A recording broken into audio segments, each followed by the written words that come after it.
Society often places a martyr's halo on parents. We are told that choosing to have a child is the ultimate act of altruism and sacrifice. But a close look at the decision to start a family reveals a heavy dose of ego. Long before a baby arrives, adults enter the process preloaded with their own unmet needs, unfulfilled wishes, and dormant dreams. We often step into the role of parent looking to fill an inner void or prove our own worth. This baggage acts as a rigid, invisible architecture. Without even realizing it, we take this heavy framework of our own expectations and let it descend squarely onto our child, before they can even speak. This unacknowledged ego is the silent driver behind almost every power struggle and emotional disconnect we experience with our children. To maintain this framework, we act as consummate movie makers. We sit in the director's chair with a completed script in hand, detailing exactly how the movie of our child's life should play out. This script dictates who the child should be, how they should behave, and what achievements they must reach. It is a storyline driven by our own internal desperation and lack, ignoring the reality of the human in front of us. A clash occurs when the child's authentic nature fails to match the lines we wrote for them. A massive schism opens up between our fantasy movie and reality. When the production goes off the rails, we panic. We use our size and authority to force the child back into character, deploying anger, punishment, or emotional withdrawal to manipulate them into compliance. Traditional discipline often acts as a system of coercion, casting children into roles they never volunteered for, instead of offering genuine guidance. Operating from a pre-written script leads parents to misapply the concepts of good and bad. We judge behavior as good when it validates our parental ego, and bad when it challenges our comfort.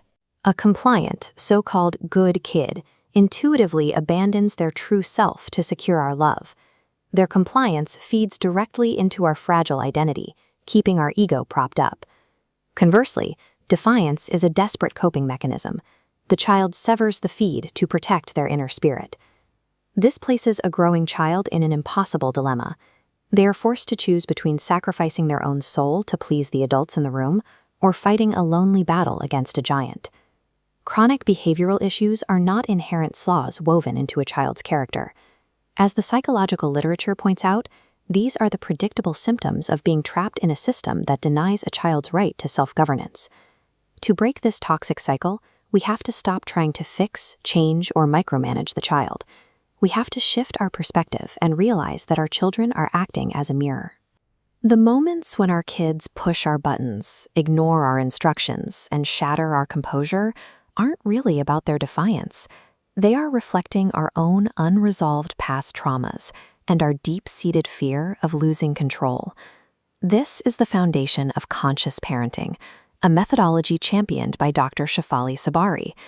It demands that parents turn their focus away from the child's behavior and entirely inward, committing to their own emotional regulation and evolution. Our children arrive specifically to trigger our dormant egos and highlight our immaturity. They force us, finally, to grow ourselves up. The hardest spiritual task for any parent is to willingly step out of the director's chair.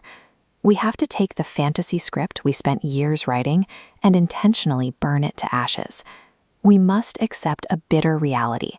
We have zero control over who our children ultimately become. Our authority is limited strictly to our own emotional reactions and the environment we cultivate in our home. When we let go of that script, the psychological relief for the child is immediate. They are instantly absolved of the guilt and shame of failing to make our personal dreams come true. Stripping away those heavy parental expectations creates a rare, uncontaminated space.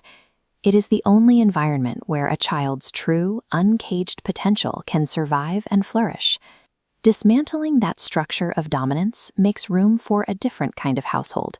It is a shift toward a circular, reciprocal relationship, where parent and child operate as equal partners. The adult acts as a spiritual guide and ally. By honoring the child's intrinsic voice, the parent expands their capacity to connect. The child is handed the pen. Fully empowered and trusted, they are free to author their own destiny. Relinquishing control transforms the relationship from a dictatorship into a spiritual partnership, healing both parent and child together.